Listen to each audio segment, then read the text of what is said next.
Everything seems perfect until her husband Rick walks onto that stage. Crack! The sound of his hand striking her face echoes through the auditorium, amplified by her wireless microphone. But this wasn't just domestic violence. It was the beginning of the most shocking federal corruption case in recent history. What the audience didn't know was that Rick had been secretly recording his pregnant wife for months, stalking his ex-wife for 7 years, and using his marriage to gain inside information about Supreme Court decisions. His first wife had lost her baby after he pushed her down the stairs, and now he was planning the same fate for Catherine. But Rick made one critical mistake. He underestimated the power of truth when it's witnessed by 2,000 people and recorded on dozens of phones. This is the incredible true story of how one woman's courage to speak up brought down a criminal empire and changed federal law forever. Stay with me, because what happens next will shock you. Crack! The sound of Rick's hand against Kate's face echoed through the silent auditorium as 2,000 graduation guests froze in shock.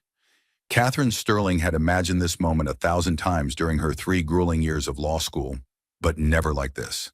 Standing at the podium with her 8 months pregnant belly barely concealed beneath her graduation gown, she touched her bleeding lip with trembling fingers, while the stunned silence stretched like a taut wire ready to snap. 30 seconds earlier, everything had been perfect. Dean Patricia Walsh had just called her name. Catherine Elizabeth Sterling, graduating magna cum laude. The crowd had erupted in applause. Her father, Supreme Court Justice William Sterling, had risen from his seat in the VIP section, his weathered face beaming with pride as cameras flashed. Her mother Margaret sat beside him, tears streaming down her cheeks. Even her best friend Rachel had whooped from the graduate section, pumping her fist in the air. Kate had approached the podium with her prepared speech, the one she'd practiced in the mirror for weeks. She was supposed to thank her professors, acknowledge her classmates, and gracefully mention the challenges of completing law school while pregnant. Instead, when she reached the microphone and looked out at the sea of faces, her heart had swelled with a different kind of gratitude. "Thank you," she had begun, her voice clear and strong. 3 years ago, I began this journey not knowing if I had what it takes to become a lawyer. Today, I stand here 8 months pregnant, proof that women can do anything we set our minds to. But I couldn't have done this without my father, Justice William Sterling, who taught me that the law exists to protect those who cannot protect themselves. That's when Rick had moved. Her husband of 2 years had been sitting in the front row, supposedly the picture of a supportive spouse. He'd been taking photos with his phone, holding her purse, even helping her adjust her graduation cap before the ceremony. But Kate had noticed the signs, the sharp scent of whiskey on his breath, the tight set of his jaw when she mentioned her father, the way his corporate smile had faltered when the crowd applauded her academic achievements. Richard Blackwood, CEO of Blackwood Industries, wasn't used to playing second fiddle to anyone, especially not his pregnant wife. "You didn't thank me," he had hissed as she stepped down from the podium, diploma in hand. "Your husband, the man paying for this ridiculous degree you'll never use." "Rick, please," Kate had whispered, acutely aware that hundreds of people were watching them. "We can talk about this later." But later wasn't soon enough for Rick's wounded ego. As the dean began calling the next name, Rick's voice had risen above the respectful murmur of the crowd. "You think you're so smart, don't you? Standing up there, embarrassing me with your conditions showing, thanking Daddy instead of the man who actually supports you." "Rick, stop," Kate had pleaded, her free hand instinctively moving to protect her belly. "Please, not here." That's when his hand had connected with her face. Not a momentary loss of control, but a calculated strike designed to remind her who held the power in their marriage. The crack of palm against cheek reverberated through the sound system, amplified by her wireless microphone that she'd forgotten to remove. Now in the aftermath, time seemed suspended. 2,000 people sat frozen in their seats, unsure whether they'd actually witnessed what they thought they'd seen. Phone cameras that had been recording graduation memories suddenly became evidence of assault. Dean Walsh stood paralyzed at the podium, her mouth open in shock. But it was Justice Sterling's reaction that would later be replayed on every news channel in America. The distinguished jurist, known for his measured temperament and careful words, rose slowly from his seat. His voice, trained by decades of courtroom authority, cut through the stunned silence like a blade. "Nobody move. This is now a crime scene. Those 7 words transformed everything. What might have been dismissed as a private marital dispute became a public legal matter, witnessed by thousands and recorded by dozens. Rick's corporate instincts kicked in immediately. Damage control, spin management, crisis communication. But he was operating in a world where his usual tools held no power. "It was an accident," Rick said loudly, his voice carrying clearly in the silent auditorium. "My wife tripped. I was trying to steady her." But the video footage told a different story. 50 phones had captured the moment from different angles, and there was no ambiguity in the evidence. Rick's deliberate movement, the force of the blow, Kate's shocked stumble backward, it was all there in high definition. Security guards began moving toward the stage, but Justice Sterling's authoritative presence commanded the scene. "Call 911, he instructed Dean Walsh, never taking his eyes off his daughter. "Medical attention first, then police." Kate stood trembling, one hand on her swollen belly, the other touching her split lip. The baby was moving frantically inside her, responding to her elevated heart rate and stress hormones. Around her, the careful choreography of graduation day dissolved into chaos. Margaret Sterling was already pushing through the crowd, her prosecutor's instincts overriding her maternal emotions. She'd spent 20 years in criminal law before becoming a judge's wife, and she recognized the signs of escalating domestic violence when she saw them. "Catherine, sweetheart, are you hurt? Is the baby okay?" Margaret's voice was steady and professional, though her hands shook as she examined her daughter's face. Rick attempted to approach them, his expression shifting between manufactured concern and barely controlled anger. "This is ridiculous. It was an accident. Kate, tell them it was an accident." But Kate couldn't speak. The shock of public humiliation combined with the physical pain and her fear for the baby had left her speechless. She stared at her husband and this man she'd married believing he loved her, and saw a stranger wearing Rick's face. Dean Walsh's voice crackled through the sound system. "Ladies and gentlemen, we're suspending the ceremony. Please remain in your seats while we address this situation." The paramedics arrived first, their professional calm a stark contrast to the charged atmosphere in the auditorium. They checked Kate's vital signs, assessed the baby's heartbeat, and confirmed that both mother and child appeared stable. But stable didn't mean safe, and everyone in that room understood the difference. Detective James Morrison arrived within 10 minutes, his weathered face taking in the scene with practiced efficiency. He'd handled domestic violence cases for 15 years, but never one with quite this many witnesses or this level of public scrutiny. "Mrs. Blackwood," he said gently, approaching Kate with the careful respect reserved for victims of violence. "I'm Detective Morrison. Can you tell me what happened here?" Rick stepped forward before Kate could answer. "Detective, this has been blown completely out of proportion. My wife is pregnant and emotional. She stumbled, I tried to help her, and people misunderstood what they saw." But Detective Morrison had already spoken with 3 witnesses, reviewed 2 different video recordings, and assessed the physical evidence. The redness on Kate's cheek was consistent with an open-hand slap, not a steadying grab. Her defensive posture, the way she unconsciously leaned away from her husband, told its own story.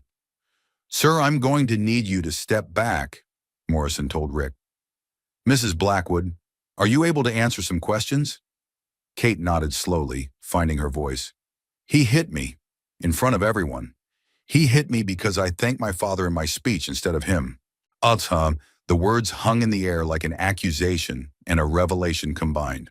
This wasn't about a stumble or an accident.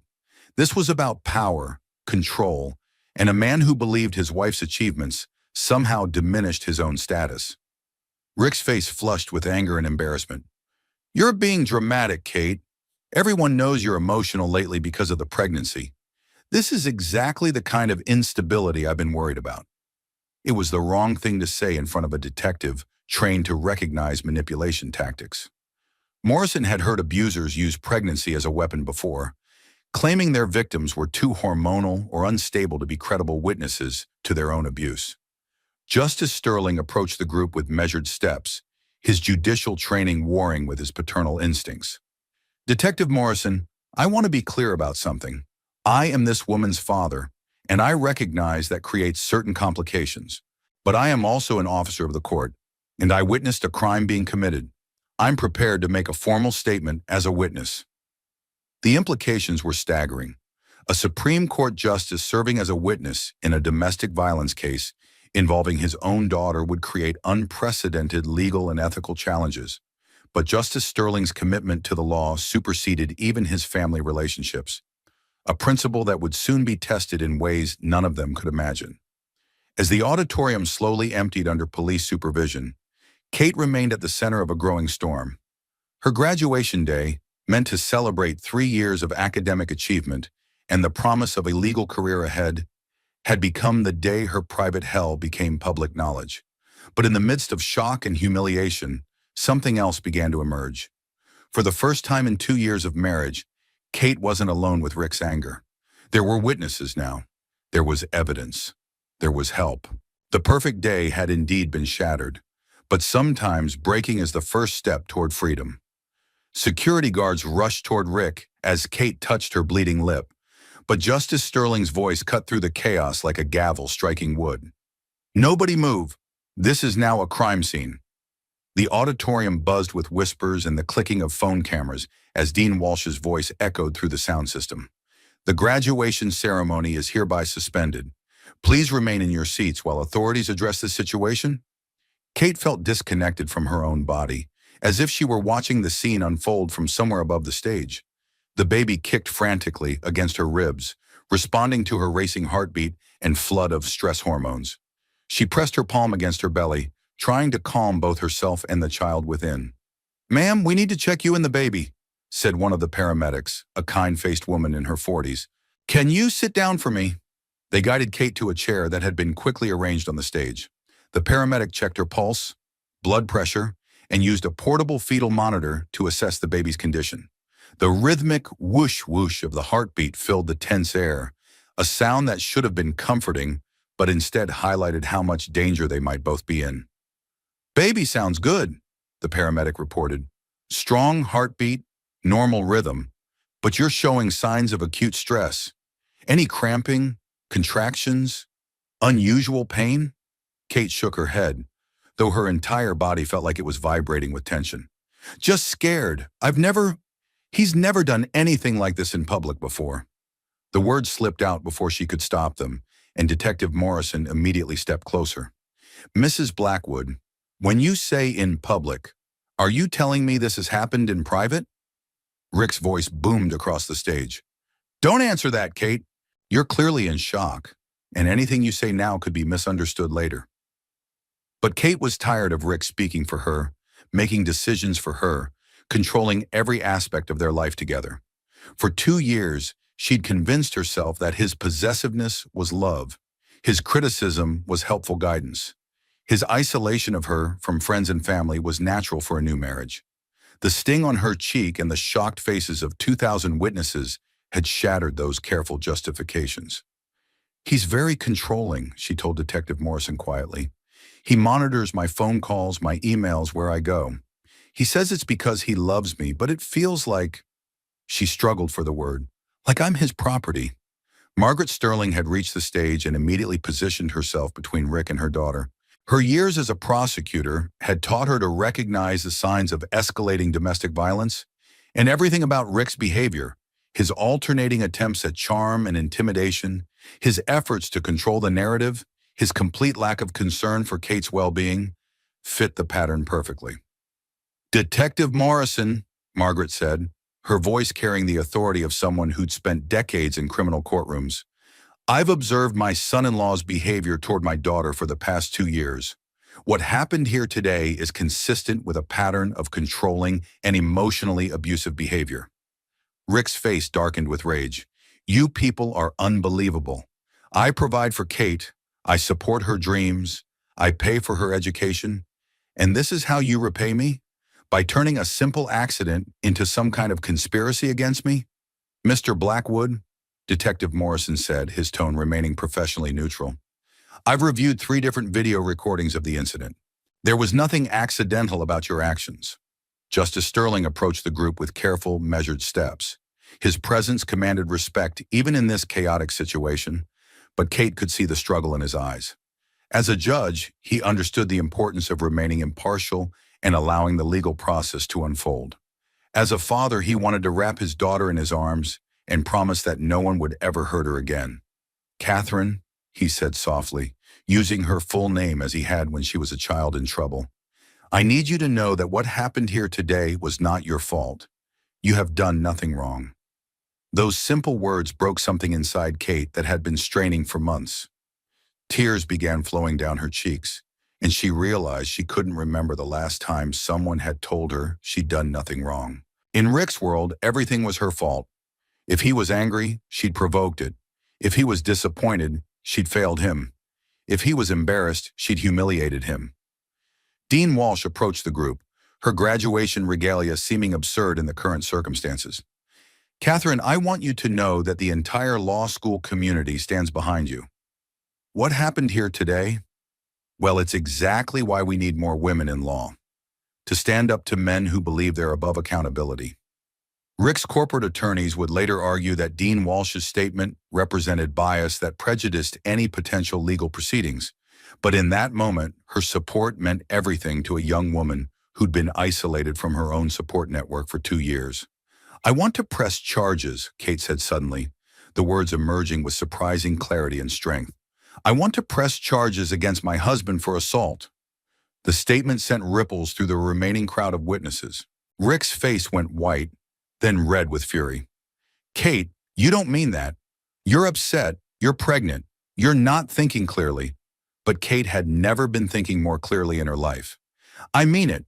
He hit me in front of 2,000 people because I thanked my father instead of him in a speech. If he'll do that here, in public, what will he do when we're alone?" Detective Morrison nodded approvingly. "Mrs. Blackwood, I'm going to need you to come to the station to make a formal statement. Are you feeling well enough to do that, or would you prefer to wait until tomorrow?"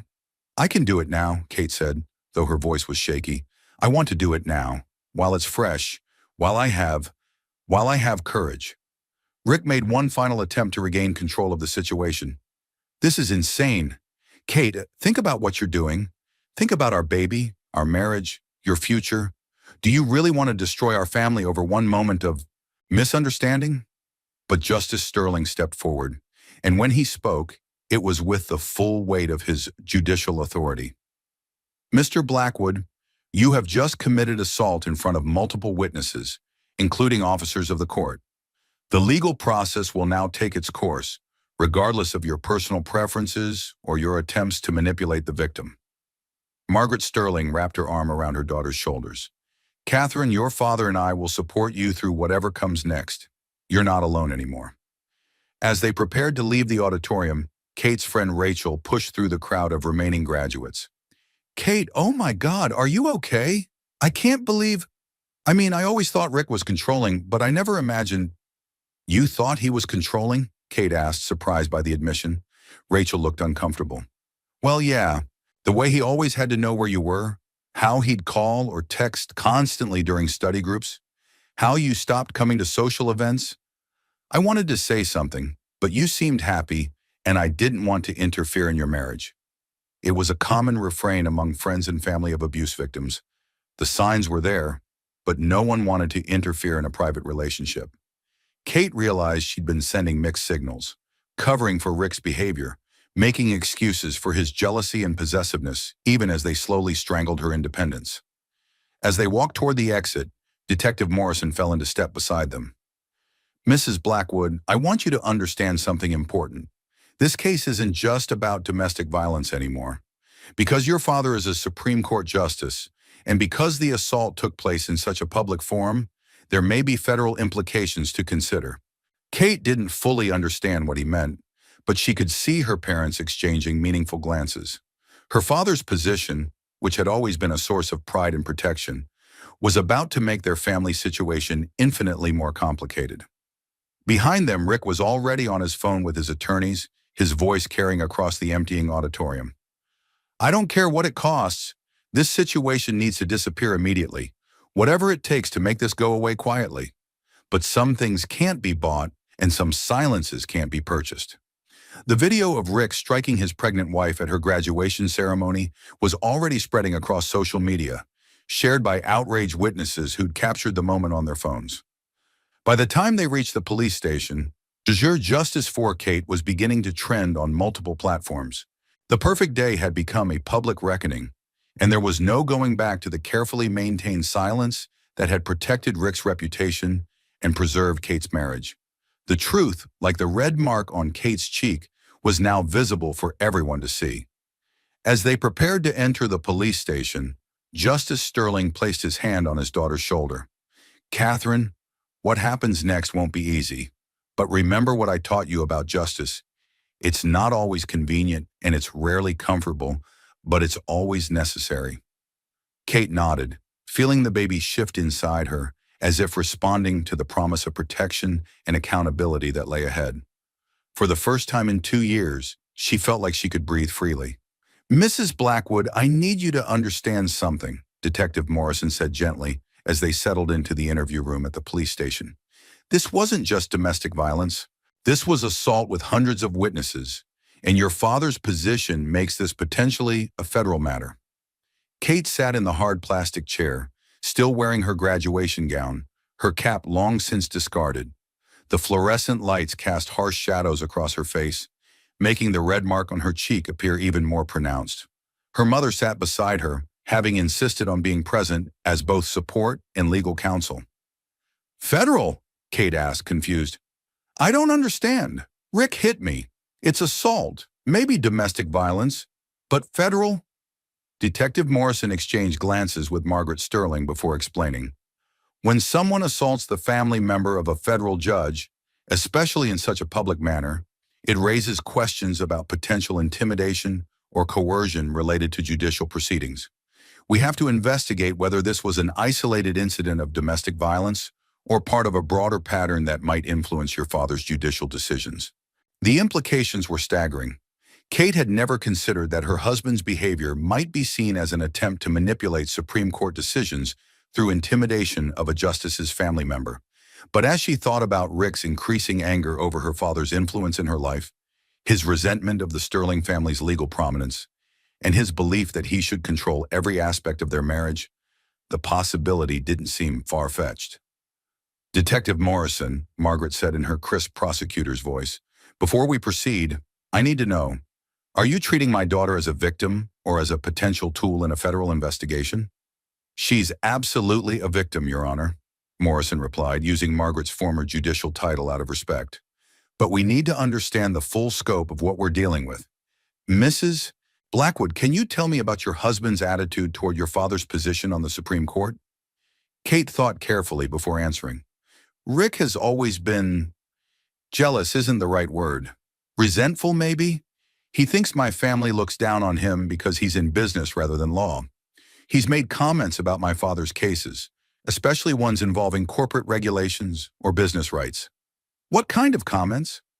"He says my father is part of an elitist legal establishment that doesn't understand how the real world works. Sometimes when there's a Supreme Court decision that affects business, Rick will make comments about how nice it would be if the justices had to consider the impact on actual working people." Detective Morrison made notes as she spoke. "Has he ever suggested that you should influence your father's thinking on cases?" Kate's stomach clenched as she remembered several uncomfortable conversations. "Not directly, but yes, I think so. He's made comments about how I should help my father understand the business perspective on certain issues. He suggested I should arrange dinners or social meetings where he could educate my father about economic realities." Margaret Sterling's face had grown increasingly grim during this exchange. As a former prosecutor, she understood the serious implications of what her daughter was describing. If Rick had been attempting to use his marriage to gain access to or influence over a Supreme Court justice, his actions today might represent the escalation of a much broader conspiracy. "Catherine," her mother said carefully, "has Rick ever asked you specific questions about your father's work? About cases he's considering or decisions he's making?" The memory hit Kate like a physical blow. The pregnancy announcement. Oh my God, the pregnancy announcement.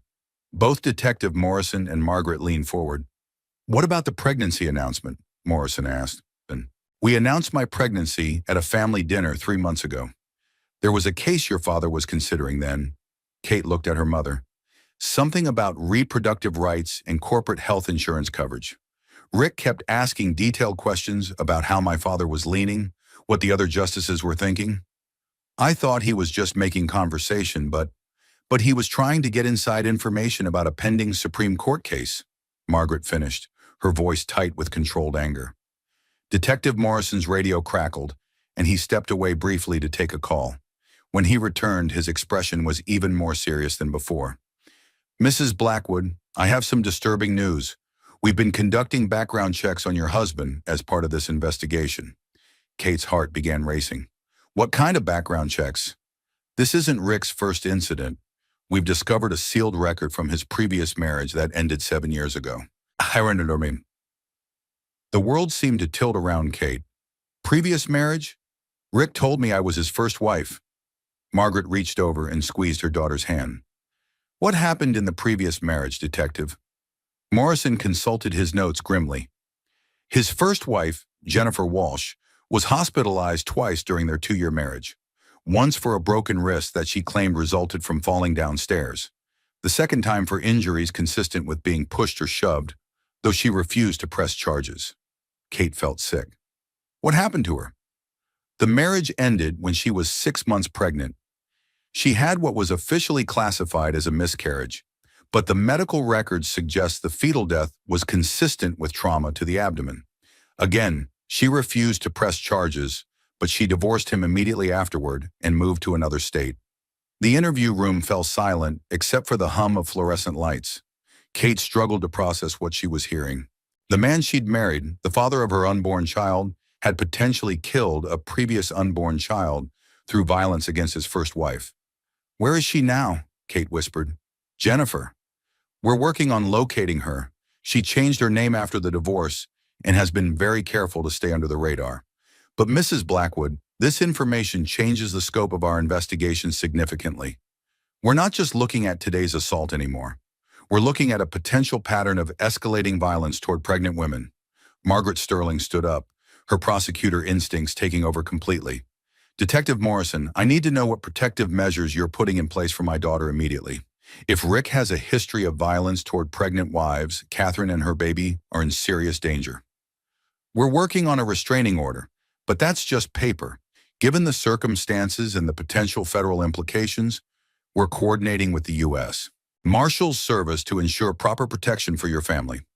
Kate's head was spinning with the rapid escalation of events. This morning she'd been a law school graduate excited to start her career.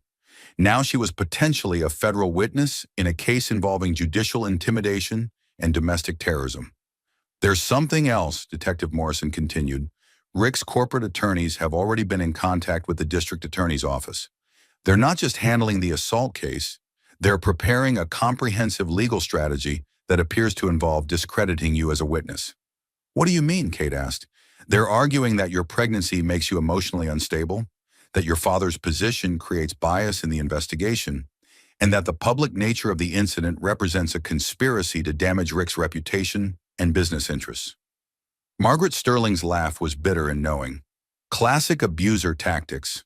When they can't control the victim anymore, they try to destroy her credibility. Detective Morrison nodded. There's more.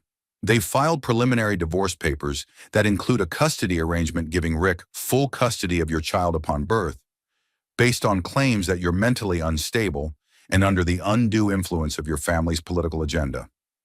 Kate felt like she was drowning. Can they do that? Can they take my baby? Not without a fight, Margaret said fiercely. Catherine, you need to understand that Rick is playing a very sophisticated game here. He's using his wealth, his corporate connections, and his legal team to try to intimidate you into backing down from the assault charges. But we have evidence, Kate protested. Hundreds of witnesses, video recordings. Evidence can be disputed, witnesses can be discredited, and video can be explained away by expensive attorneys, Detective Morrison said grimly. Rick is betting that you'll choose to protect your child and your family's reputation over pursuing justice for what he did to you today. Kate looked down at her swollen belly, feeling the baby moving restlessly inside her. 2 hours ago, she'd been thinking about names and nursery decorations. Now she was facing a choice between justice and custody of her own child. Detective Morrison, she said slowly, What happens if I refuse to back down? What happens if I pursue this case regardless of the consequences? Morrison's expression was serious but respectful. Then we fight. We investigate every aspect of Rick's behavior. We locate and interview Jennifer Walsh. We examine his business practices for evidence of intimidation or coercion. And we build a case that protects not just you, but potentially other women who might become his victims in the future. Margaret Sterling placed both hands on her daughter's shoulders. Catherine, your father and I will support whatever decision you make. But remember what we taught you about courage. It's not the absence of fear.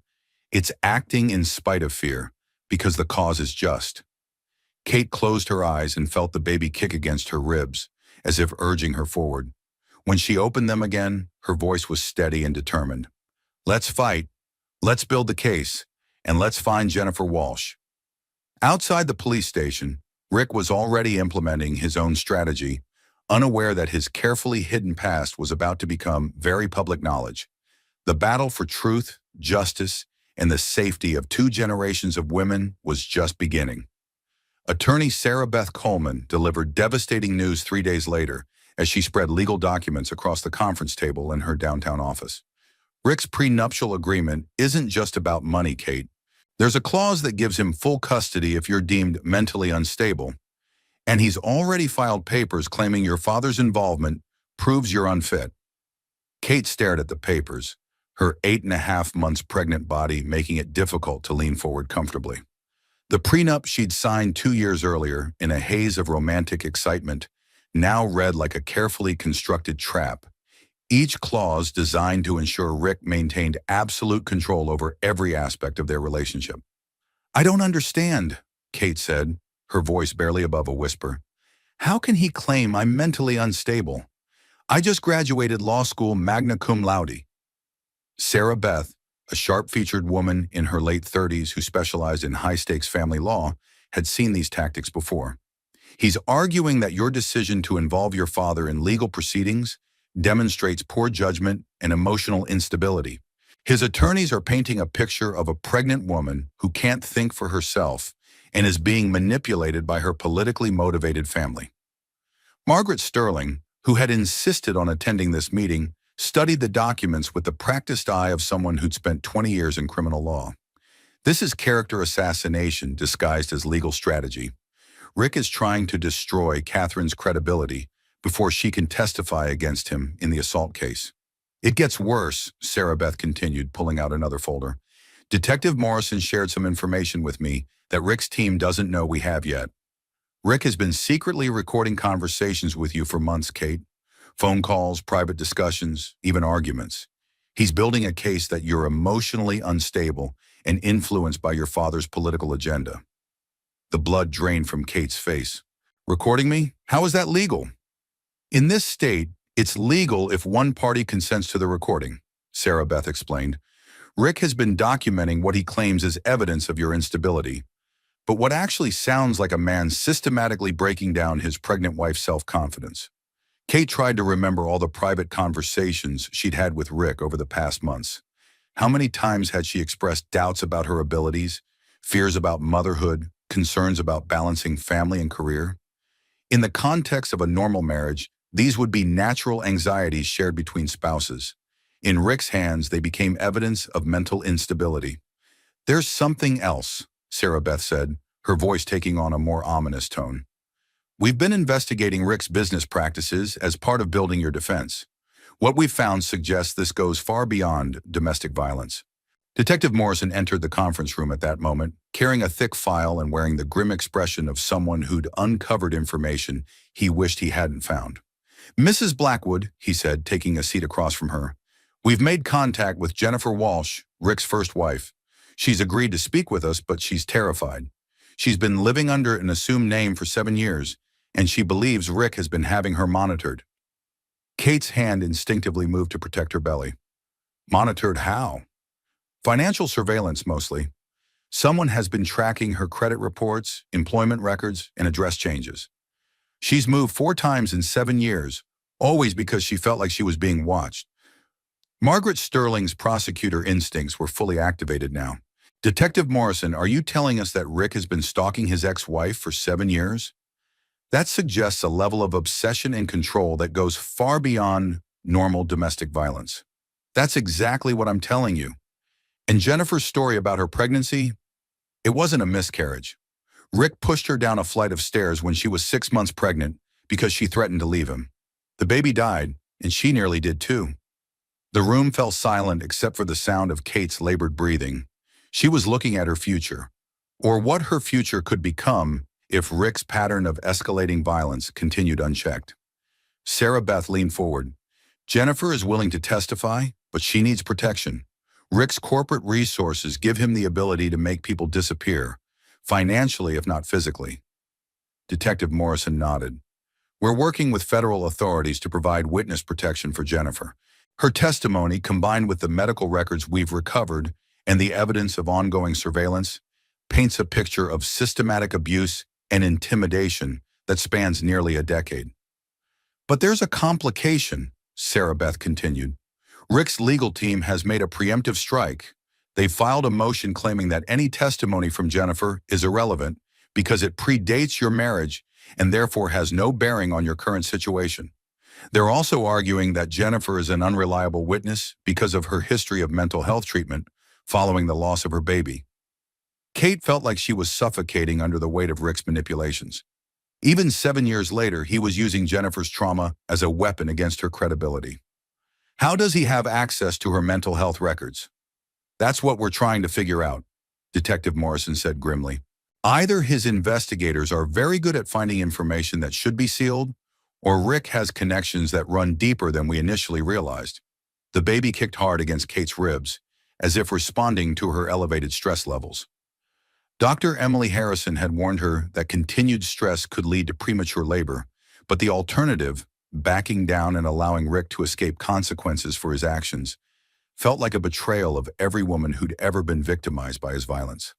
There's something I need to tell you, Kate said suddenly, a memory surfacing that she'd previously dismissed as unimportant. Rick has been asking me about my father's cases for months. Not just casual questions, specific, detailed inquiries about pending Supreme Court decisions. Margaret Sterling and Detective Morrison exchanged meaningful glances. What kind of questions, Catherine? About reproductive rights cases, corporate liability decisions, anything that might affect business regulations. He always framed it as wanting to understand my father's work. But now I think he was trying to get inside information about Supreme Court deliberations. Sarah Beth stopped taking notes and looked directly at Kate. If Rick has been using his marriage to you as a means of accessing confidential information about Supreme Court proceedings, we're not just talking about domestic violence anymore. We're talking about attempted judicial corruption. Detective Morrison's radio crackled, and he stepped away to take a call. When he returned, his expression was even more serious than before. That was the FBI. Rick's business associates have started contacting federal prosecutors, claiming they have information about improper communications between Supreme Court justices and outside parties. The implications hit Kate like a physical blow. He's trying to destroy my father's career. It appears that way, Morrison confirmed. Rick is using his network of corporate attorneys and business connections to create the impression that Justice Sterling has been sharing confidential information with family members who then pass it along to interested parties. Margaret Sterling stood up abruptly, her face flushed with anger. This is unconscionable. Rick is willing to destroy the integrity of the Supreme Court itself to avoid facing consequences for hitting his pregnant wife. It gets worse, Sarah Beth said, consulting her notes. Rick's attorneys have scheduled a press conference for tomorrow morning. They're planning to present him as the victim of a politically motivated attack by the Sterling family, using his wife as a pawn in a larger game of judicial manipulation. Kate felt overwhelmed by the scope of Rick's strategy. He wasn't just defending himself against assault charges. He was launching a comprehensive attack designed to destroy her credibility, her family's reputation, and potentially her father's judicial career. What do we do? She asked, her voice barely audible. Sarah Beth gathered the legal documents with efficient movements. We fight on every front. We protect Jennifer Walsh. We document Rick's pattern of abuse and intimidation. We expose his business practices. and we prepare for a very public battle that will test every principle your family holds dear." Detective Morrison stood to leave. "Mrs. Blackwood, I need you to understand something. What happens in the next few weeks won't just determine the outcome of your case. It will set precedent for how the justice system handles domestic violence cases involving powerful perpetrators who have the resources to wage legal warfare against their victims." As they prepared to leave the conference room, Kate felt the baby shift inside her, a reminder that she was fighting not just for herself, but for the next generation. Whatever Rick's strategy, whatever resources he brought to bear, she had something he didn't: the truth, and a family who understood that justice sometimes required sacrifice. The war was just beginning, but Kate finally understood the stakes. This wasn't about her marriage anymore. It was about whether wealth and power could override justice, whether victims could be silenced through intimidation and manipulation, and whether the law truly applied equally to everyone. She was ready to find out. Kate woke up to find news vans lined up along her quiet residential street like military vehicles preparing for siege. Her graduation assault video had gone viral overnight, shared across every major social media platform, with the hashtag #ChashanJusticeForKate trending nationally. She peered through the bedroom curtains of her childhood home, where she'd been staying since filing the restraining order against Rick 3 days earlier. Reporters with microphones stood on the sidewalk. Camera crews adjusted their equipment, and neighbors she'd known her entire life were being approached for interviews about the Sterling family. "Catherine, don't look at the news coverage," Margaret Sterling called from downstairs. "Sarah Beth is on her way over, and she says Rick's press conference is scheduled for 10 o'clock. But Kate couldn't resist checking her phone. The video had been viewed over 2 million times on various platforms, with comments ranging from supportive messages for domestic violence survivors to conspiracy theories about Supreme Court politics. Someone had created a timeline of Rick's business dealings alongside her father's judicial decisions, looking for connections that didn't exist. The worst part wasn't the public scrutiny. It was seeing her private trauma reduced to clickbait headlines and political commentary. Supreme Court Justice's daughter assaulted at graduation, competed with corporate CEO claims political setup for views and engagement. Dr. Emily Harrison arrived at the house before Sarah Beth, her medical bag and concerned expression immediately focusing on Kate's well-being. "How are you holding up? Any contractions? Changes in the baby's movement?" Kate submitted to the examination, grateful for Dr. Harrison's calm professionalism amid the media chaos outside. "The baby's moving normally, but I feel like I can't breathe sometimes. Everything is happening so fast. Your blood pressure is elevated, which is concerning at this stage of pregnancy," Dr. Harrison said, making notes in Kate's chart. "The stress from this situation could trigger premature labor. We need to consider ways to minimize your exposure to additional trauma." Sarah Beth arrived with Detective Morrison and a woman Kate didn't recognize.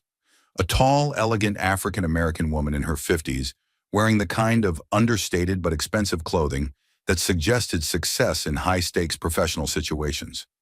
"Kate, this is Victoria Hamilton," Sarah Beth said. "She's a crisis communications specialist who works with high-profile legal cases. Given the media attention this situation has generated, we need professional help managing the narrative." Victoria Hamilton assessed the situation with the practiced eye of someone who'd handled media circuses before. "The good news is that public opinion is overwhelmingly on your side. Domestic violence advocates, women's rights groups, and legal ethics organizations are all supporting you. The bad news is that Rick's team is about to launch a very sophisticated counter-narrative." She opened her laptop and showed them preliminary coverage from Rick's press conference preparation. "They're framing this as a story about political corruption and judicial bias. Rick is positioning himself as a successful businessman who married into a powerful legal family and discovered evidence of improper influence peddling at the highest levels of government." Detective Morrison looked disgusted. "So he's claiming that assaulting his pregnant wife was somehow justified by his concerns about Supreme Court corruption?" "Not justified," Victoria corrected. "He's claiming it never happened. His story is that Kate accidentally fell during her graduation speech, that he tried to help her, and that the Sterling family saw an opportunity to destroy him before he could expose their alleged corruption." Kate felt sick. "But there's video evidence, hundreds of witnesses." which his attorneys are claiming shows nothing more than a concerned husband trying to steady his pregnant wife who stumbled while giving an emotional speech, Victoria explained. They have experts prepared to testify about camera angles, lighting conditions, and the unreliability of eyewitness testimony in emotionally charged situations. The audacity of Rick's strategy was breathtaking. He was using his wealth and legal resources not just to defend against the assault charges, but to completely rewrite reality itself. If he could convince enough people that the widely witnessed and recorded assault never happened, he could position himself as the victim of a conspiracy rather than the perpetrator of violence. Sarah Beth spread additional documents across the coffee table. It gets worse. Rick's business associates have started a coordinated social media campaign questioning your father's judicial integrity. They're suggesting that Justice Sterling has been sharing confidential information about pending cases with family members who have business interests. Justice Sterling entered the room at that moment, looking older than Kate had ever seen him. The strain of the past week, watching his daughter be assaulted, seeing his own integrity questioned, facing potential ethical challenges to his judicial career, had taken a visible toll on the distinguished jurist. I've been consulting with the Chief Justice about the ethical implications of my involvement in this case, Sherry said, his voice heavy with exhaustion. There are those who believe I should recuse myself from all pending cases until this matter is resolved. Daddy, no, Kate protested. You can't let Rick destroy your career because he hit me. Justice Sterling sat beside his daughter, taking her hand with the gentle care he'd shown when she was a child with scraped knees and hurt feelings. Catherine, my career is not more important than your safety and the principle that no one is above the law. But I also have a responsibility to the court and to the cases pending before us that affect millions of Americans. Detective Morrison's phone buzzed with an urgent message. Rick's press conference just started. He's broadcasting live on all major networks. Victoria Hamilton pulled up the live stream on her laptop, and they watched in stunned silence as Rick, flanked by expensive attorneys and crisis management specialists, presented his version of events to the world. I married Catherine Sterling because I loved her, not because of her family connections, Rick said, looking directly into the cameras with practiced sincerity. But over the past 2 years, I've witnessed disturbing conversations between my wife and her father about pending Supreme Court cases that could affect American businesses and the economy. Kate watched her husband, soon-to-be ex-husband, lying with the smooth confidence of someone who'd built a career on manipulating perceptions and controlling narratives. He looked wounded, concerned, and completely believable. The incident at my wife's graduation was a tragic accident that occurred when Catherine became dizzy during her speech, and I rushed to help her, Rick continued. The Sterling family immediately saw an opportunity to silence me before I could report my concerns about judicial impropriety to the appropriate authorities. The reporters at the press conference asked pointed questions about the video evidence and witness testimony, but Rick's attorneys deflected each inquiry with references to ongoing investigations and the need to protect the integrity of the judicial system. This is incredible, Margaret Sterling said, her prosecutor's training helping her see through Rick's strategy. He's admitting to having concerns about judicial impropriety, which gives him a motive to record conversations and monitor Catherine's communications. He's turning his stalking and surveillance into evidence of his civic responsibility. Sarah Beth was already taking notes for their response strategy. He's also created reasonable doubt about the assault. If even 5% of potential jurors believe his version of events, it becomes much harder to secure a conviction. Victoria Hamilton closed the laptop and turned to face the group. We need to respond immediately and aggressively. Rick is counting on the fact that lies spread faster than truth, especially when they're wrapped in concerns about political corruption and judicial integrity. Dr. Harrison checked Kate's blood pressure again and frowned at the reading. I'm concerned about the impact this stress is having on both you and the baby. We're at 36 weeks now. Stress-induced labor is a real possibility. The timing couldn't be worse. If Kate went into labor now, while Rick was successfully spinning his narrative to the public, it would provide him with additional ammunition for his claims that she was emotionally and physically unstable. What do we do? Kate asked, feeling overwhelmed by the scope of Rick's attack on her family and her reality. Victoria Hamilton's expression was determined. We tell the truth, and we tell it better than he tells his lies. But it's going to require you to go public, Kate. You'll need to give interviews, make statements, allow yourself to be seen as a real person rather than a political pawn. Justice Sterling squeezed his daughter's hand. Catherine, whatever you decide, your mother and I will support you completely. But you need to understand that fighting Rick publicly will mean sacrificing any hope of privacy or normal life for you and your baby. Kate looked around the room at the people who'd committed themselves to seeking justice for what Rick had done to her. Her family, her legal team, law enforcement, even medical professionals, they were all willing to fight for the principle that domestic violence was unacceptable, regardless of the perpetrator's wealth or social status. Schedule the interviews, she said quietly.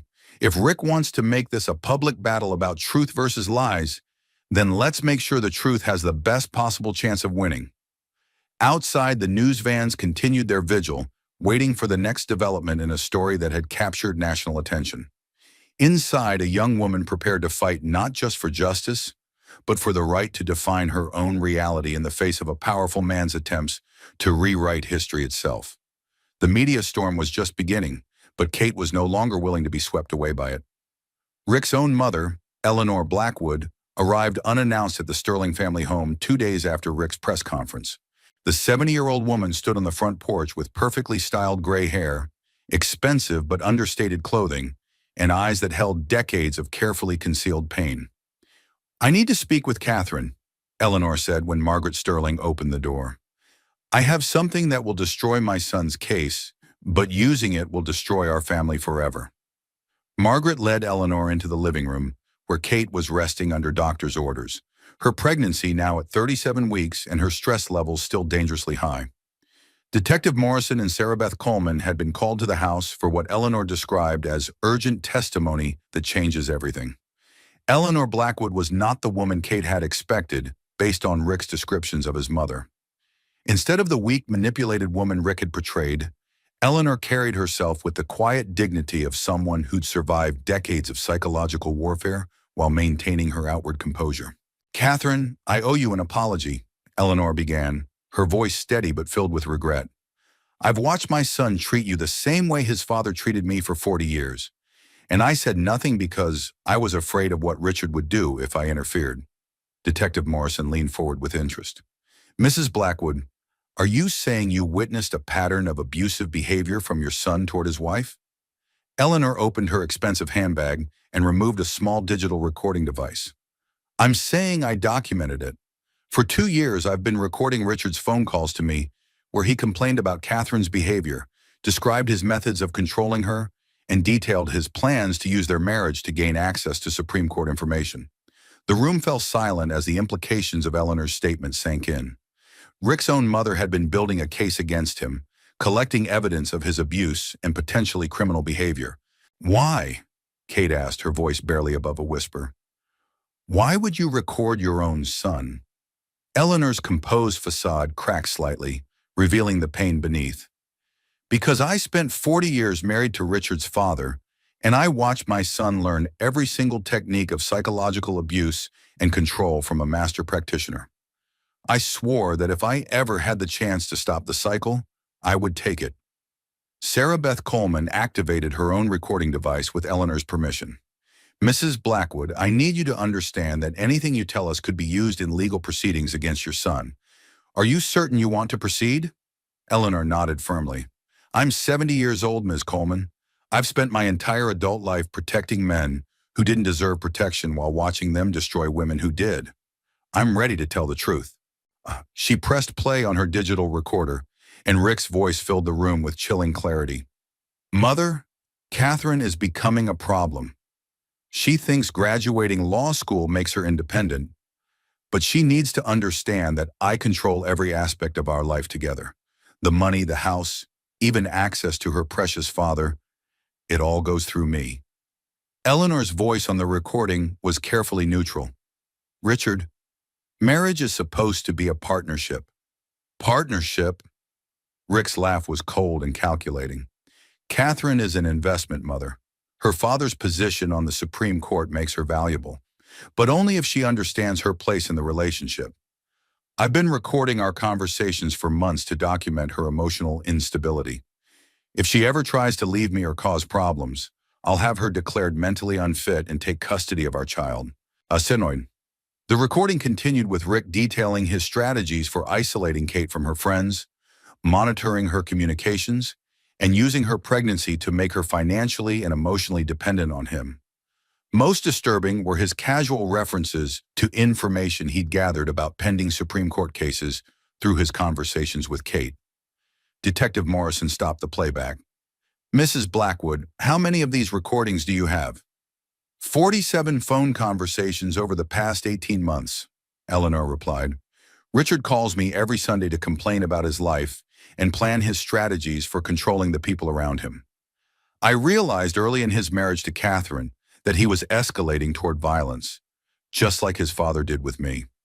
Margaret Sterling had remained silent during the recording, but now she spoke with the controlled anger of someone who'd prosecuted domestic violence cases for 20 years. "Eleanor, what happened to you during your marriage? What did Rick's father do?" Eleanor's hand shook slightly as she reached into her purse again, withdrawing a small photo album. "Robert Blackwood broke my ribs twice, fractured my wrist, and gave me a concussion that required hospitalization. But the physical violence was nothing compared to the psychological torture. He convinced me that I was worthless, that no one would believe me if I spoke out, and that my children would be taken away if I tried to leave."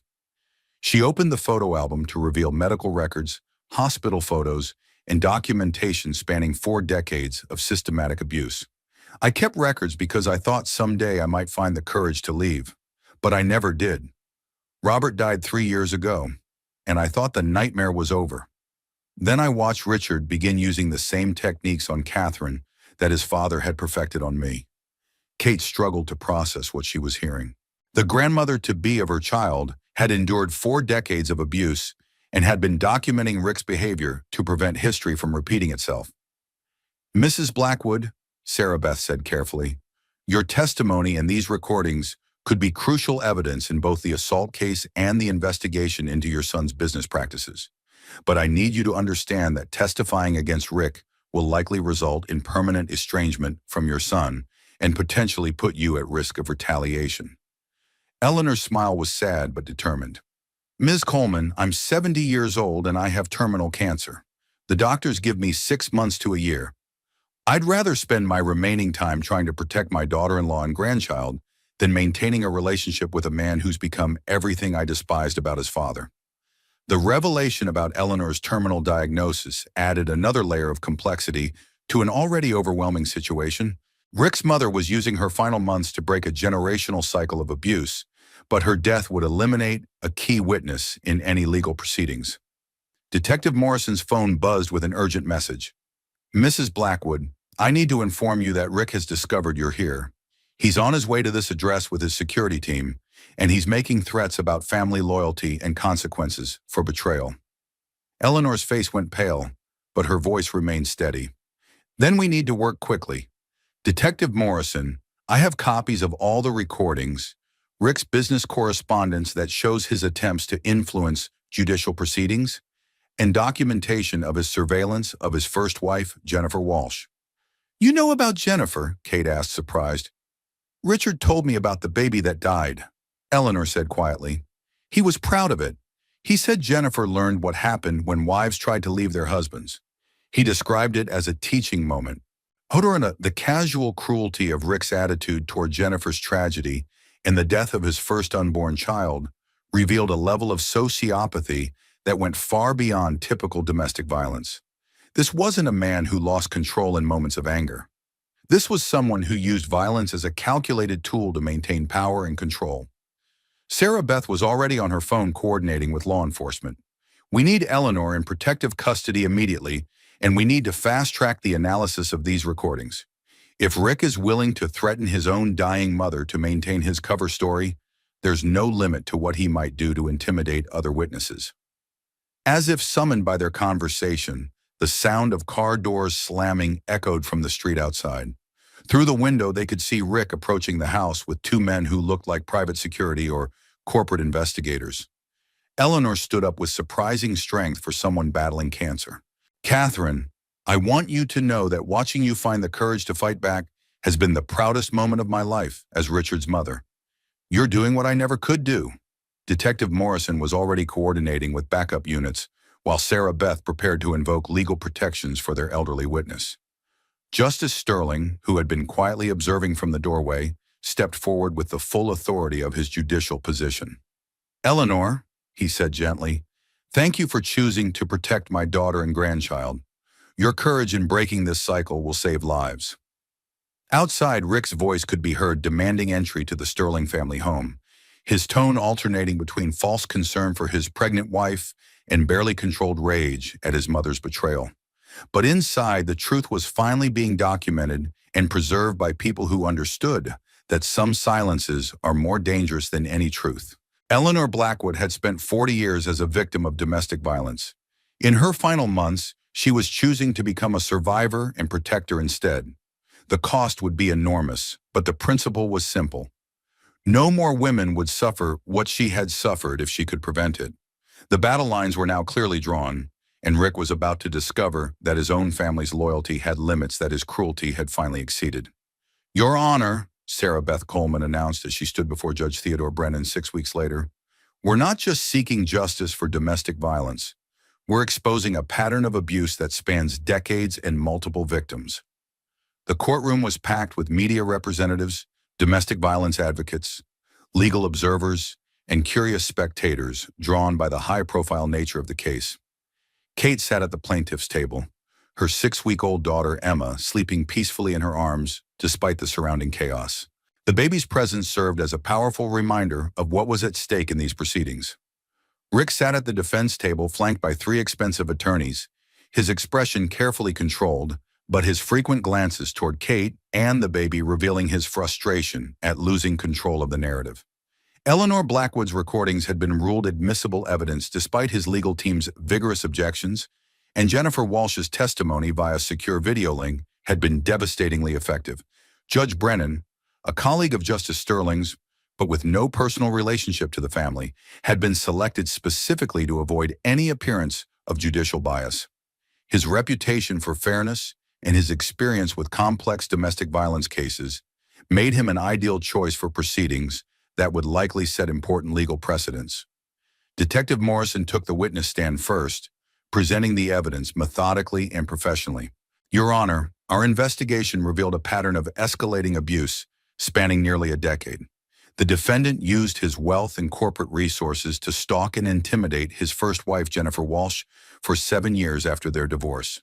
He systematically isolated and psychologically abused the victim, Catherine Sterling, throughout their 2-year marriage. And he attempted to use his relationship with a Supreme Court justice's daughter to gain access to confidential judicial information." Rick's lead attorney, Marcus Webb, a silver-haired veteran of corporate defense cases, rose for cross-examination. "Detective Morrison, isn't it true that all of your so-called evidence of stalking and intimidation consists of unsubstantiated claims by a mentally unstable ex-wife and secret recordings made by a dying woman with a documented history of psychiatric treatment?" It was exactly the kind of attack on victim credibility that domestic violence advocates had warned about. But Detective Morrison had prepared for these tactics. "Mr. Webb, Jennifer Walsh's mental health treatment was specifically related to trauma from domestic violence, including the loss of her unborn child due to physical assault by your client. Eleanor Blackwood's recordings were made over 18 months and show clear evidence of premeditation and systematic abuse. These aren't isolated incidents. They represent a documented pattern of criminal behavior." The prosecution had built their case carefully, presenting evidence in a logical progression that painted an undeniable picture of Rick's true character. Financial records showed his use of corporate resources to monitor Jennifer Walsh's activities. Phone records documented his surveillance of Kate's communications. The graduation ceremony video, enhanced by FBI forensic specialists, clearly showed the deliberate nature of his assault on his pregnant wife. But Rick's defense team had resources of their own, and they weren't simply denying the charges. They were constructing an alternative reality where Rick was the victim of a politically motivated conspiracy. "Ladies and gentlemen of the jury," Marcus Webb said during his opening statement, "my client Richard Blackwood is a successful businessman who made the mistake of marrying into one of America's most powerful legal families. When he discovered evidence of potential judicial impropriety involving Supreme Court Justice William Sterling, he became a target for destruction. It was a sophisticated strategy that played on public skepticism about political corruption while positioning Rick as a whistleblower rather than an abuser. Webb presented carefully edited portions of Eleanor's recordings that made Rick sound concerned about judicial ethics rather than planning systematic abuse. He brought in corporate colleagues who testified about Rick's character and business integrity. He even produced a psychiatrist who suggested that Kate's pregnancy hormones might have made her more likely to misinterpret normal marital tensions as abuse. The strategy might have worked if not for Eleanor Blackwood's testimony.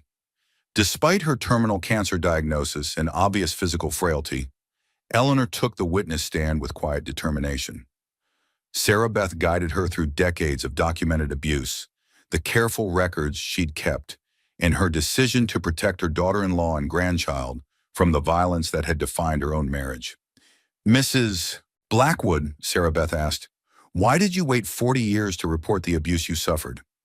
Eleanor's voice was barely above a whisper, but her words carried clearly through the silent courtroom. "Because I believed what my husband told me, that no one would believe me, that I deserved what happened to me, and that speaking out would only make things worse. I watched my son learn those same techniques of control and intimidation, and I realized that my silence had helped create another abuser." Marcus Webb's cross-examination of Eleanor was aggressive and clearly calculated to discredit her testimony by suggesting her terminal illness had affected her mental capacity.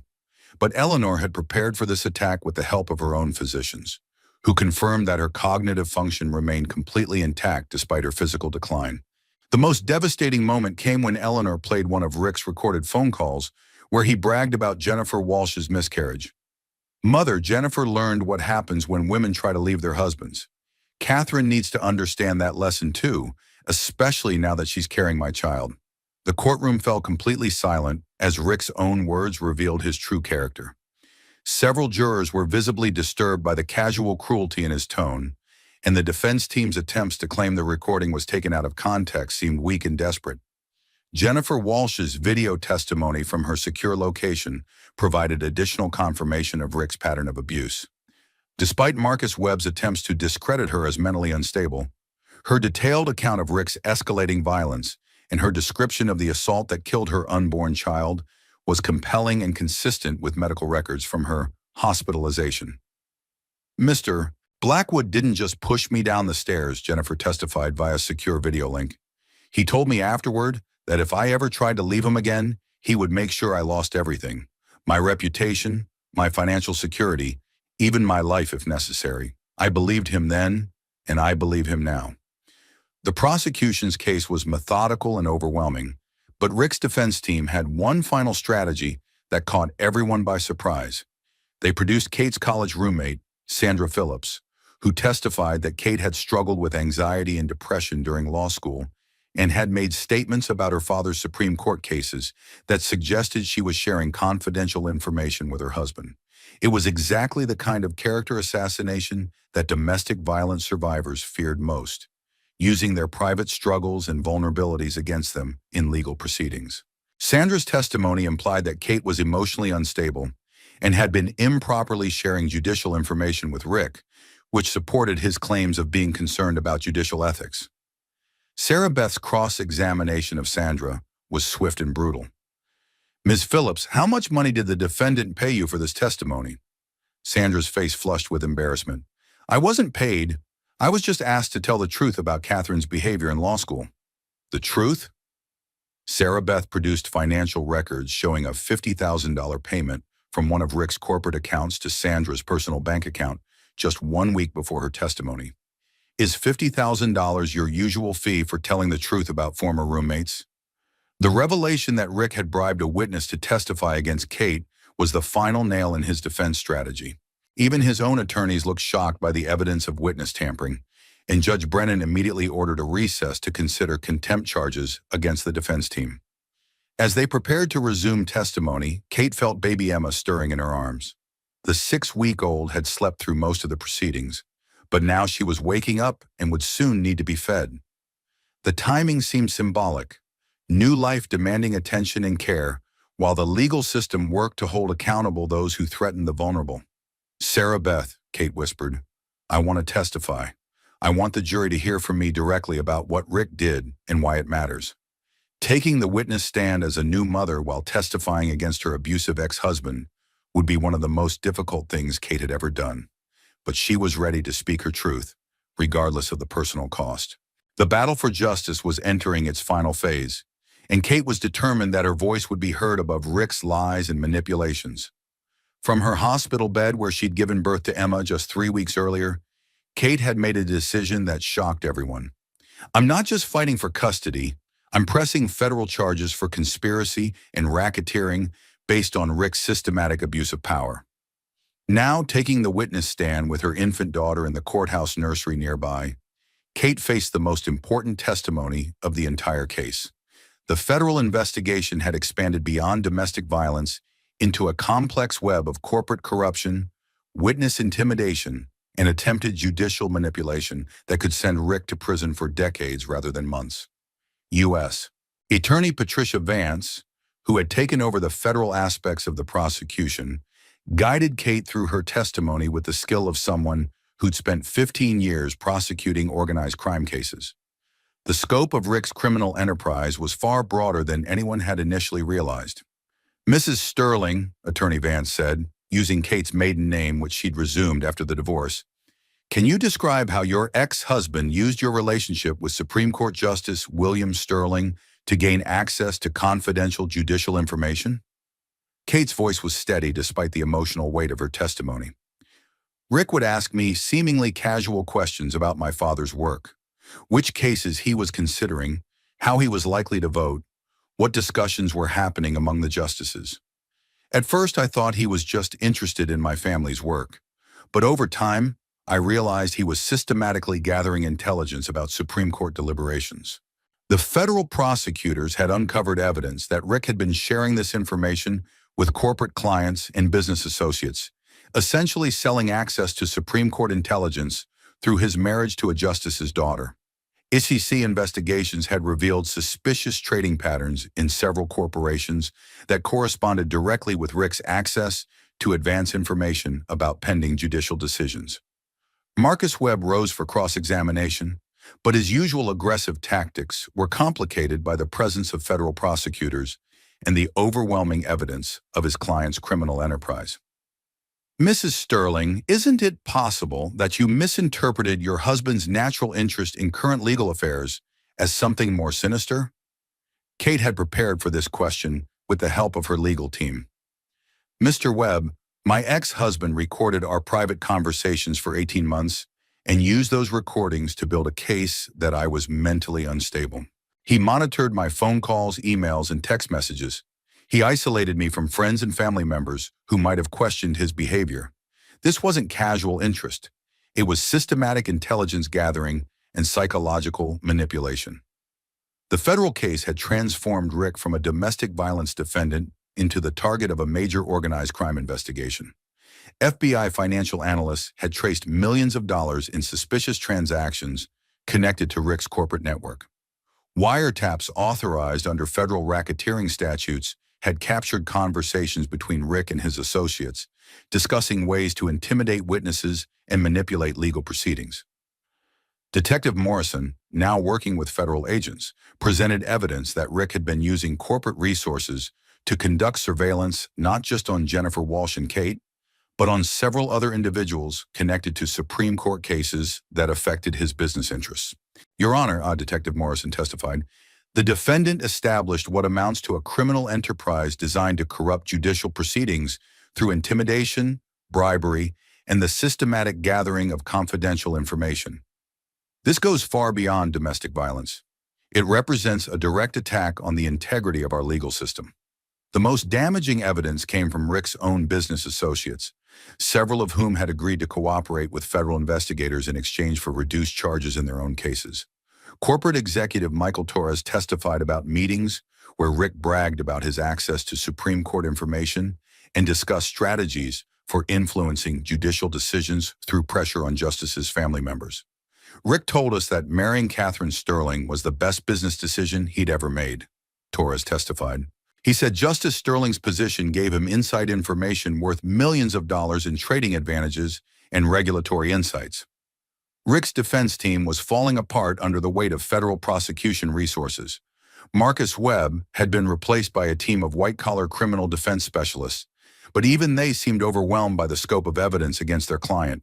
The turning point came when Eleanor Blackwood, despite her deteriorating health, insisted on testifying about Rick's plans to use baby Emma as a leverage against Kate and her family. The elderly woman's appearance on the witness stand was heartbreaking. She was obviously dying, but her determination to protect her granddaughter gave her strength to continue. Richard told me that having Catherine's baby gave him permanent leverage over the Sterling family. Eleanor testified, her voice barely audible, but her words carrying clearly through the silent courtroom. He said Justice Sterling would have to be careful about his judicial decisions because Richard could always threaten to disappear with the baby if the family caused him problems.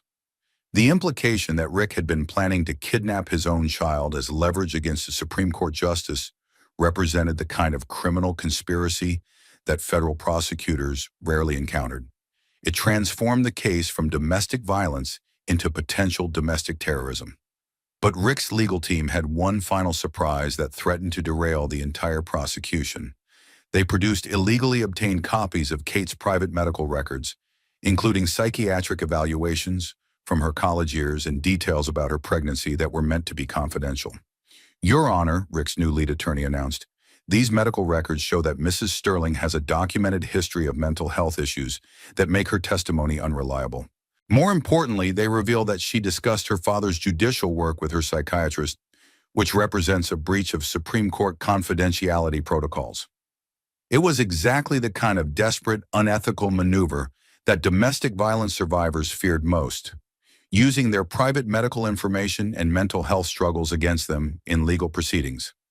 Sarah Beth Coleman immediately moved for sanctions against the defense team for obtaining sealed medical records illegally. Judge Brennan was visibly angry about the breach of medical privacy. Counselor, how did your team obtain sealed medical records that should have been protected under federal privacy laws? The question exposed another layer of Rick's criminal enterprise. His investigators had been breaking federal laws to obtain confidential information about his ex-wife, her family, and anyone else who might testify against him. U.S. Attorney Vance used the illegal medical records as evidence of additional federal crimes. Your Honor, the defendant's systematic violation of privacy laws and illegal surveillance activities represent continuing criminal enterprise that poses a threat to anyone who opposes his interests. As the federal case expanded to include charges of illegal surveillance, medical records theft, and violation of federal privacy laws, Rick's situation became increasingly desperate. His corporate empire was collapsing as business partners fled the scandal. His legal bills were mounting into the millions, and the evidence against him was overwhelming. But Kate wasn't interested in Rick's financial destruction. She wanted justice for the pattern of abuse that had nearly destroyed her life and threatened the safety of her daughter. When she concluded her testimony, she looked directly at Rick for the first time since the trial began. "I married you because I thought you loved me," she said, her voice carrying across the silent courtroom. "But you never loved me. You saw me as an investment opportunity and a source of power. What you did to me at graduation wasn't an isolated incident.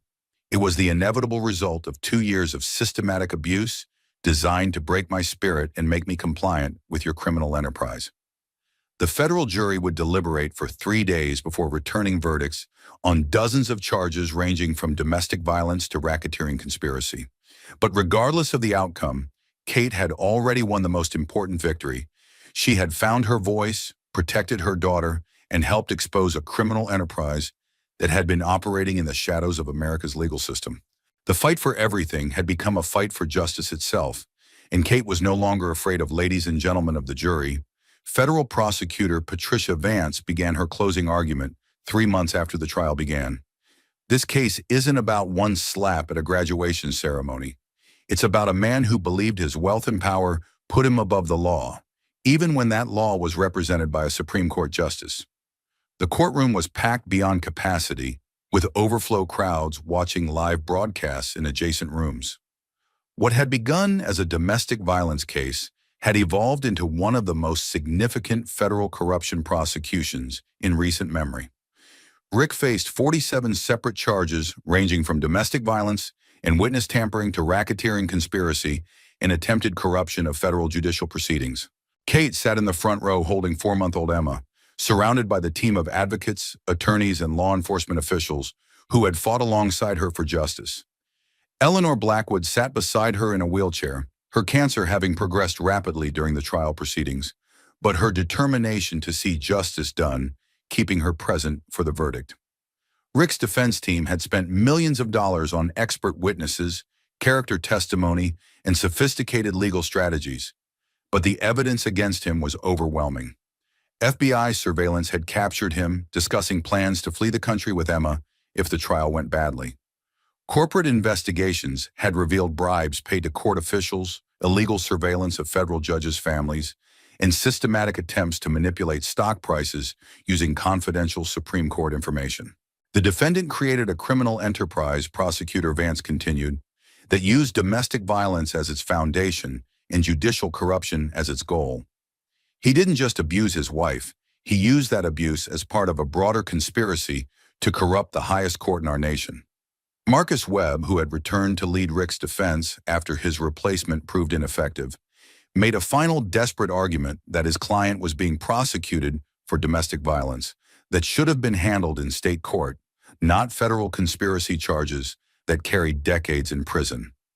Richard Blackwood made mistakes in his marriage, Webb argued, but mistakes are not conspiracies, and personal failings are not federal crimes. The government is using domestic relations law to prosecute what they claim is organized crime. But the evidence told a different story. Financial records showed Rick had spent over $2 million on illegal surveillance and intimidation activities. Recorded conversations revealed his plans to use Emma as leverage against Justice Sterling's judicial decisions. Most damaging of all were Rick's own words, captured on Eleanor's recordings, describing his systematic abuse of both Jennifer Walsh and Kate as necessary tools for maintaining control over women who might threaten his interests. The most powerful moment of the trial came when Jennifer Walsh appeared in person to testify, having finally gained enough courage to face Rick directly rather than testifying via video link. 7 years after losing her baby due to Rick's violence, she stood in the witness box and described the full scope of his abuse with devastating clarity. Richard Blackwood didn't just kill my unborn child, Jennifer testified, her voice steady despite visible trembling. He spent 7 years hunting me, tracking my movements, and making sure I knew that speaking out about what he did would result in my complete destruction. I lived in constant fear until I learned about what he was doing to Catherine. That's when I realized that my silence was enabling him to destroy another woman and another baby. Rick's reaction to Jennifer's testimony revealed the extent of his narcissistic rage. He was caught on courtroom cameras mouthing threats toward Jennifer while she spoke, behavior that Judge Brennan immediately cited as evidence of continuing criminal conduct. Mr. Blackwood, Judge Brennan said sternly, your behavior in this courtroom demonstrates exactly the kind of intimidation and abuse that brought us here today. You will remain silent during testimony, or you will be removed from these proceedings. The federal jury deliberated for 4 days, reviewing hundreds of pieces of evidence and dozens of hours of testimony. During the wait, Kate spent time with Emma in the courthouse nursery, trying to maintain some sense of normalcy while the legal system determined whether Rick would spend the rest of his life in federal prison. Eleanor Blackwood used the time to complete her final testimony for a documentary about generational domestic violence that would be released after her death. Despite her failing health, she was determined to ensure that other women understood the warning signs of systematic abuse and the importance of breaking cycles of violence. I spent 40 years protecting a man who didn't deserve protection, Eleanor said in her final recorded interview. I won't spend my remaining months allowing my son to continue that pattern of abuse. Sometimes the most loving thing a mother can do is hold her child accountable for the harm he causes others. Humor. Justice Sterling had recused himself from all Supreme Court cases pending the resolution of Rick's trial, but his colleagues had unanimously supported his decision to prioritize family safety over judicial responsibilities. The legal community had rallied around the principle that domestic violence represented a direct threat to judicial independence and the rule of law itself. When the jury returned with verdicts, the courtroom fell completely silent. Foreman Patricia Chen, a retired teacher who had been elected by her fellow jurors to deliver their decisions, read through 47 separate charges with careful deliberation.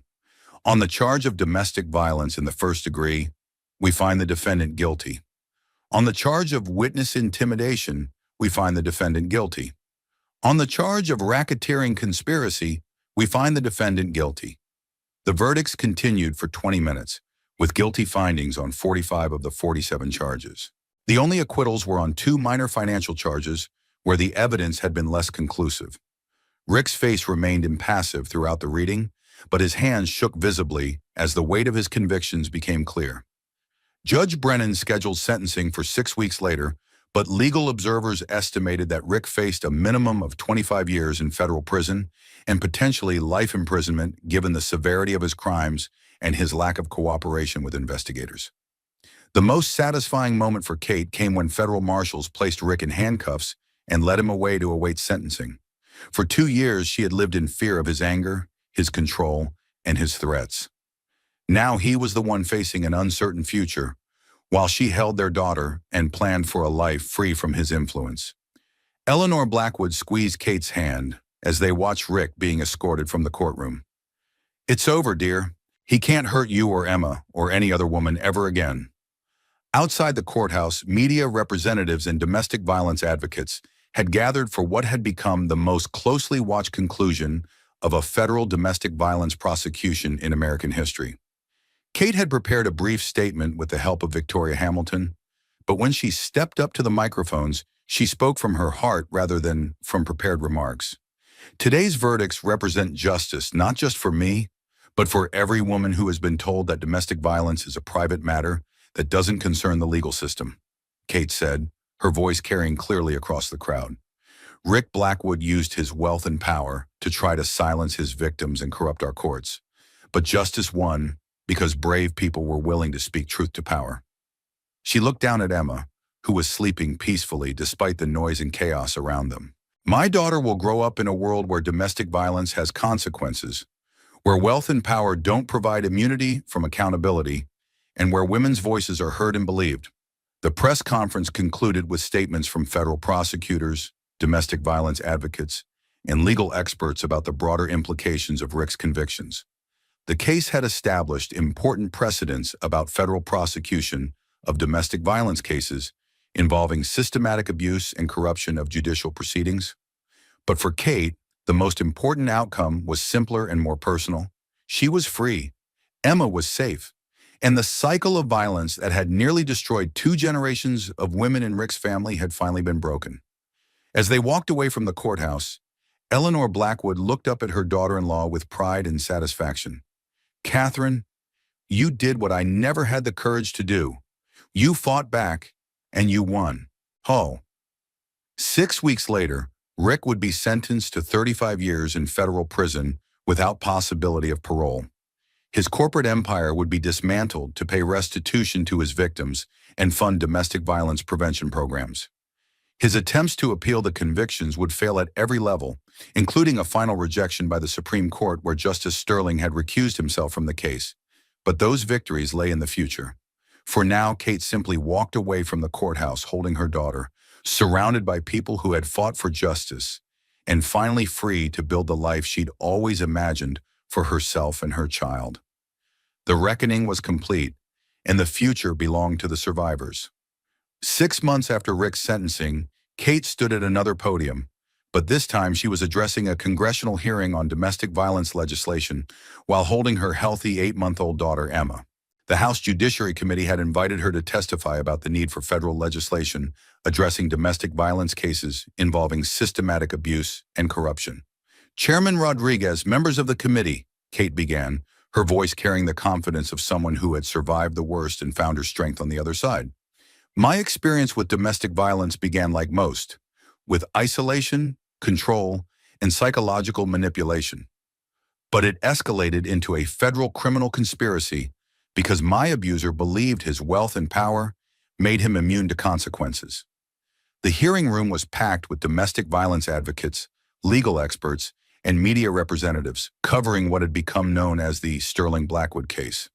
The federal convictions had created important legal precedents, but Kate's testimony was focused on preventing other women from enduring what she had experienced.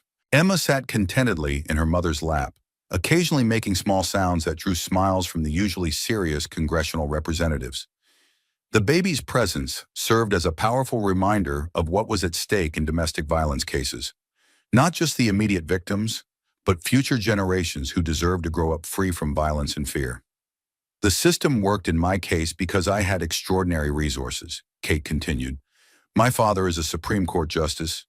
My mother is a former prosecutor, and I had access to the best legal representation available. But most domestic violence victims don't have those advantages. They need federal legislation that provides consistent protection and prosecution standards regardless of geography, wealth, or political connections. Representative Maria Santos of California, who had championed federal domestic violence legislation for years, asked pointed questions about the intersection of domestic violence and judicial integrity. Mrs. Sterling, how did your abuser's attempts to corrupt judicial proceedings affect your father's ability to serve on the Supreme Court? Kate had anticipated this question and had discussed her response with Justice Sterling beforehand. Representative Santos, my father recused himself from multiple cases during the investigation and trial to avoid any appearance of judicial bias. But the real threat to judicial integrity comes from allowing abusers to use family relationships as tools for corruption. Federal legislation needs to address not just the violence itself, but the systematic abuse of legal and political connections.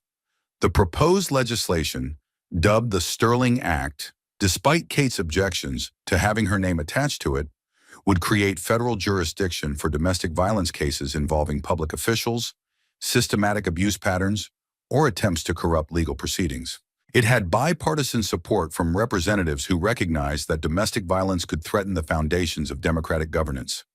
After her congressional testimony, Kate returned to her new life as a federal prosecutor specializing in domestic violence cases.